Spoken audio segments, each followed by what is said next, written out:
Ini yang paling bahaya. Semua pakai uang. Akan tiba satu keadaan di mana peradaban ukurannya materi. Masalah pun materi. Ya, coba nih yang terjadi di Palestina, di mana-mana Timur Tengah. Materi nggak jauh dari oil and gas, minyak dan gas. Itu yang sekarang rame-rame kan materi dunia, kedudukan. Sudah dapat kedudukan, cari apa? Cari materi juga. Cari tambang, cari emas, cari nikel, cari batu bara, cari macam-macam materi dunia. Ya, saya nggak tahu kalau di sini ya, nggak tahu saya. Cuma kondisinya ya akan tiba begini. Mau sekolah harus punya uang. Uangnya pun bukan standar uang harus ada, bukan. Tapi diukur dengan materi, nggak bisa bayar, nggak usah sekolah. Tiba itu akan tiba waktu itu. Ya, semua pakai uang. Kedudukan pakai uang. Akan tiba masanya. Nah, kalau semua diukur sudah menggunakan materi, maka dunia lawannya akhirat. Akhirat pasti menurun. Orang itu kalau sudah sibuk dengan dunia, jangan harap akhiratnya akan naik. Pasti turun. Karena itu lawan. Ya, akhirat itu lawan dunia. Lawan itu maksudnya begini, kalau yang dunianya diarahkan tuh akhirat, bagus. Tapi kalau difokuskan dunia, ini pasti tinggal. Ya, jadi konsep lawan itu bukan berarti dipertentangkan, bukan. Maksudnya, hidup di dunia ini perangkatnya dibawa memenuhi kebutuhan akhirat. Bukan meninggalkan profesi yang baiknya. Anda tetap jadi direktur. Jangan resign. Saya mau jadi pengurus masjid aja. Jangan. Itu ceramah yang salah. Tetap jadi direktur, cuman sholat tetap dijaga. Manajer tetap hafal Quran. Dokter tetap puasa sunnah. Jadi profesinya mengantarkan pada kebutuhan akhirat.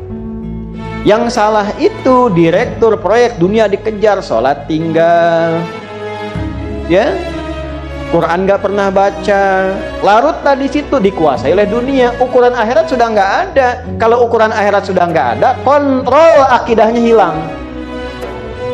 Kalau sudah hilang, sifat ihsannya melemah. Ihsan itu merasa diawasi Allah. Anta'budallaha ka'annaka tarahu. Sudah pekerjaan nggak jadi ibadah, sudah merasa nggak dilihat Allah. Bahaya. Konsep dasar umat Islam, ibadah itu bukan cuma sholat. Implementasinya pada muamalah. Ibadah turunannya muamalah. Sholat, ibadah, muamalahnya tanha anil fahsyai wal mungkar. Jadi jangan berbuat fahsya, jangan berbuat mungkar. Masih ibadah dua-duanya. Ya, dua-duanya masih ibadah. Hablum minallah, hablum minan nas. Nah, jangan dibedakan. Ritualnya ada pahala, sosialnya ada pahala. Jadi kalau orang sholatnya benar, tangannya nggak akan maksiat, kan malu. Pak, tangan dipakai sholat terus dipakai maksiat, apa nggak malu sama Allah? Maaf ya, jangan bapak lah gitu. Saya ke kamera aja nih. Hei Anda yang baru korupsi, apa nggak malu tangan dipakai korupsi terus dipakai sholat? Allahu Akbar. Ini tangan baru nyogok, terus Allahu Akbar, apa nggak malu nih bawa tangan hasil nyogok?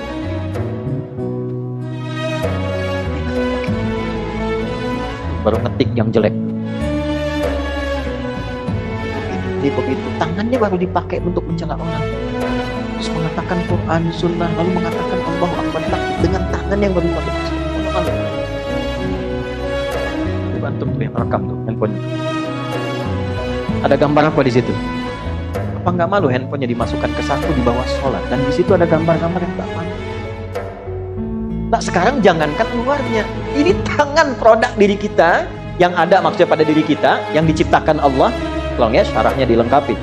Yang diciptakan Allah, yang harus dipakai baik, dipakai maksiat. Setelah itu dipakai sholat, apa nggak malu? Ini lisan yang dipakai zikir, astagfirullah, subhanallah, Allahu Akbar, lalu digunakan mencela. Setelah itu kita katakan Allahu Akbar, apa nggak malu? Coba dilihat. Nah, itu seharusnya konsep pertama standar kegiatan beribadah, minum ibadah. Makanya semua giat orang Islam itu ada doanya. Bapak Ibu cek deh, nggak ada kegiatan yang nggak ada doanya. Cuma di Islam. Jadi menunjukkan agama ini bukan buatan manusia. Kalau bukan ketetapan Allah, nggak mungkin ada pekerjaan kecil apapun ada doa. Dan doanya beda-beda. Mana ada manusia yang bisa mengarang sesuatu, ya? Satu bacaan yang mengiringi semua kegiatan dan beda-beda. Manusia mana bisa begitu? Nggak ada yang bisa. Tadi masuk masjid ada doanya nggak? Masuk dengan keluar sama nggak? bangun tidur dengan akan tidur sama nggak? Tidak. Dari mana bisa muncul seperti itu? Nah, doa itu menjadikan kegiatan otomatis sebagai ibadah. Kalau tak hafal doa, ucapkan bismillah. Ini supaya jelas ya, supaya jelas nih, saya contohkan. Saya mau minum. Khudh biyaminika ma yalik. Ambil dengan tanganmu yang paling dekat denganmu. Antum kan jauh, jangan diambil. Dekat ke saya nih. Ini punya siapa? Belum tentu. Kalau belum diminum, belum tentu punya saya. Yang sudah masuk ke tenggorokan rezeki saya. Kalaupun disiapkan tidak saya minum, bukan punya saya. Jelas? Belum tentu punya DKM, jamaah langsung pengen ngambil bisa. Ya, kalau diridhakan. Nah, lihat sini. Ini saya mau minum. Minum ini kegiatan biasa, menghilangkan haus. Tapi ketika saya minum, menyebut nama Allah dengan niat ibadah. Misal, tak tahu doa, saya ucapkan Bismillahirrahmanirrahim. Minum. Alhamdulillahirrabbilalamin. Bukan karena segar dan hilang haus, bukan. Begitu diletakkan, dituliskan pahala. Jadi ibadah, minumnya menghilangkan haus, kalimat tadi menjadikan ibadah, ditulis bekal akhirat 10 kebaikan. Kalau ikhlas, makanya ukuran ibadah itu enak, ikhlas, bukan hasil. Tapi kalau tadi niatnya pengen ria, pengen begini, nggak ada ibadahnya, abtar terus. Nah, sekarang saya mau tanya, kita hidup puluhan tahun sampai sekarang, berapa yang jadi ibadah bekal kita untuk pulang? Kadang-kadang aneh ya, rezeki itu kan nggak tahu diatur. Akhirat kita belum pasti, kembali ke kita ini ikhtiar untuk menjemput takdir Allah. Rezeki sudah diatur. Kenapa Anda, maaf ya, ini gini nih, supaya paham logikanya. Yang punya rezeki siapa? Saya ulang nih, yang punya rezeki siapa? Yakin? Ini ada tawaran kerja jadi penjaga toko. Saya nggak perlu sebutkan tokonya apalah. Ya, mau Januari, Februari, April, Mei, terserah. Pokoknya toko. Jaga toko, tapi ketentuannya kalau ada waktu sholat nggak boleh sholat. Gaji 1 juta sebulan. Saya tanya, pilih jaga toko apa pilih sholat? Tentu prakteknya demikian. Naikkan lagi deh, antum nih yang kerja di perusahaan. Ada tender nih. Ini kalau 1 juta masih bisa kelihatan, sholat 100 miliar tendernya.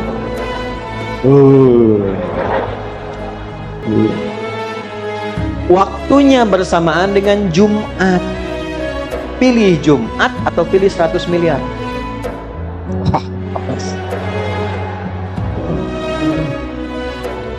Bayar pulsa aja lagi Jumatan. Ini Qul ma indallahi khairum minal lahwi wa minat tijarah. Makanya ketika turun surah Jumu'ah itu ayat 11-nya, kalau yang yakin rezekinya dari Allah, maka kejar yang dari Allah ini. Ini aneh, dia meninggalkan Jumat. Jumat yang suruh Allah, dia yakin rezeki punya Allah, tapi dia meninggalkan perintah Allah.